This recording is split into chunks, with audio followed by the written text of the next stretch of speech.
Welcome, welcome, welcome. It is a brand new year. Welcome to 2023. And I am here to thank you guys for coming out and watching Street News Now, the Noon Report. I am your host, Dr. Ron, and I am here to start a new show, brand new everything. This is a show that came to my mind. I was like, we got a whole network over here, Street News Now, established by the creator of the network, the legendary Mr. Lee Michaels. And I said, he's giving me access to the network to do what I need to do. So if I act up, don't tell him, okay? But it's going to be once a week on Wednesdays at noon. I'm going to be over here and we're just going to see what happens. So I'm looking forward to meeting you guys and building up the following and creating, an atmosphere where we can have our kind of news every day at noon. So once again, I want you to tell somebody to come out and join us right here on Street News Now. And we're going to have some fun talking about what's going on in the world and how crazy the world really is. As always, before I get started on everything I do, I have to give a shout out to my mentor, Dr. Hunt. Now, Dr. Hunt has been with me 30 plus years. And if somebody's been with you 30 plus years, you got to give them a shout out, especially if they've been a mentor to you. So appreciate your mentors, always bless them, give them a shout out every chance you get. Okay, so now let's get to what the current events of today are. Now, I'm reporting this or regurgitating this off of the New York Times. I get a news clip from them every day. And this is something that's been in the mainstream media every day on this week, talking about the madness that's going on with the Republican Party in DC. Now, the new year started. We've got a brand new party, and they want to create a new party head. The Republicans have taken over the House, where Nancy Pelosi was the majority leader for so many decades, and she is stepping down. They have elected their leader of the Democrats, which is Hakeem Jeffries.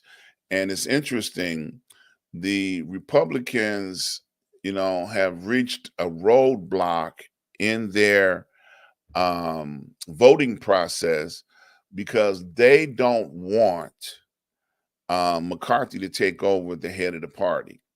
Now, he's been bartering and negotiating behind the scenes, trying to get, the party to support him and allow him to be voted in as the leader. They have had three votes, and he has failed them all. First time he fell because 19 Republicans voted against him. And then on the third one, 20 Republicans voted against him, not to allow him to be the leader of the Republican Party. Now, it's interesting. This is the first time in 100 years that a leader was not voted in on the first time. So usually there's party support, party everything to support who they say is the leader. Now, one of the problems with McCarthy becoming the leader is that he is a very strong supporter of Trump. So this is kind of a turning point where Trumpism is not dictating and taking control of what goes on in any of the Republican spoken what we gonna do, following Trump. Okay, so it's a roadblock now. It's a split. The party is not 100% behind Trumpism. They feel like McCarthy is part of the old regime. And if we keep voting him in and he's going to lead us down that same dead end road of not getting nothing done, we're going to stand our party lines and we're going to object to everything that's going on that the Republicans are doing. We don't care about what the people need. We don't care about the concerns of the people. We don't care because that's the general rule of thumb to be a Republican. We don't care. All right. We just want what we want, and we're going to stand our line. And because we Republicans, that's it. Well, it's not working so smooth for this particular situation. Now, I would hope that somebody would step up and say, okay, we're not following what Trump did anymore. Okay. And most of the people that Trump backed are getting a black eye now, because everything Trump touches now, he don't have the golden touch anymore. And I believe that with all of the law enforcement situations that Trump got, he's going to be kind of distanced. People are going to distance themselves from him, and I think that's a good thing. Get out the way and let's get some work done, because there's a lot of needs of the people of the United States of America. And we need to get some of these situations taken care of. And this election, McCarthy needs to just withdraw. This is my opinion. He needs to withdraw from trying to be the leader of the party, of the House, and just allow what needs to happen to happen. Let's pick a young person like they did on the Democratic side. Hakeem Jeffries is a young African American who is now bringing a young view and a young perspective to the Democratic side of things in the House. Okay, in the House. So we're hoping that the Democratic Party will stand on their agenda. Don't be bought off like, oh, I'll vote if you do this, if you do that. Don't do that this time. Let's keep this thing going in the right direction. Let's put Trumpism to bed. Let's bury it. Let's make it 6 feet deep, or maybe even 12 feet deep, double the distance that it need to go down in the ground, and keep it in the ground. Okay? Because if you don't, what's going to be a problem is they'll sneak back in. Okay?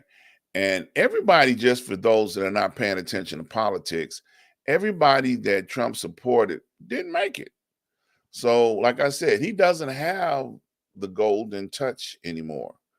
Okay.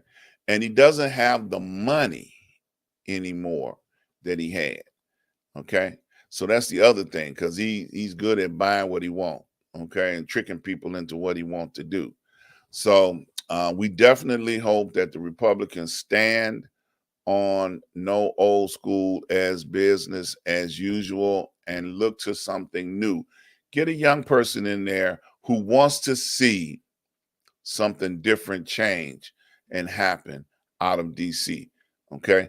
Well, that's my rant for today about the Republicans. I do want to ask everybody to send up a prayer. Now, this is something that has been going on in national news as well, about Harlan, the young man that was on the field that had a heart attack. The young man is fighting for his life. Please pray for his family. Keep his family lifted up. Please support, you know, their, football players take a lot of pain and abuse. I played football when I was younger, and it's an experience to learn how to gather team working skills, social skills, how to get along with others, but the abuse that people take on their bodies. And this is a young man, 24 years old, and he's fighting for his life. So please, please pray for the family, keep them lifted up. We pray that he overcomes this situation and he gets back on the field someday, and is able to perform to the level that he can. This is new territory for the NFL. This is the first time that they had to cancel or postpone a game. It's not the first time that somebody got killed on the field. Actually, Chicago, Dick Butkus hit a guy and he died on the field. So it's not the first time, but I hope they make rules and regulations that will govern, being able to safeguard in a very brutal sport, how to safeguard the lives of people and have the right personnel on the field to be able to help a person in their time of being in the middle of getting ready to play this sport and play this game. So pray for them. Okay, well, that's it. We're not going to be before you long. This is the noonday report. Let me put that up on the screen so y'all can see that. This is the Street News Now noonday report. This is the noonday report. And I'm the host, Dr. Ron. If you're interested in doing a show on Street News Now, please reach out to me or any of the administrators on the Street News Now staff, and they can tell you how you can get a show started right here on this network. This is a network where we have very experienced and educated people in the entertainment industry in all levels. So whatever you're interested in talking about, we can help guide you and lead you into getting this show up and going. So that's it for today. I'm not going to rant and rave any longer. I look forward to seeing you guys each and every week. Once again, blessed, happy 2023. And I'm going to leave this little word of tidbit of information with you. 2022, if you didn't get it done, it's behind us now. You can't go back and reclaim anything or undo anything in 2022. It's over with. So what I'd encourage you to do is look forward to 2023 and what blessings that have been placed in time for you and only you that you can get in 2022. So that means you got a forward momentum, a forward push, a forward thrust into the direction of where your blessings are. And I want you to think about it. I need to be looking for my blessings, trying to find it so that you can overtake it and possess it that you could not get until you got to this moment in time. So I hope those words bless somebody. And I hope you start looking today. Don't wait till tomorrow. Start looking today for the blessings that are here for you. And you all have a blessed day. Stay encouraged, stay positive, and keep looking for your blessings. See you next week.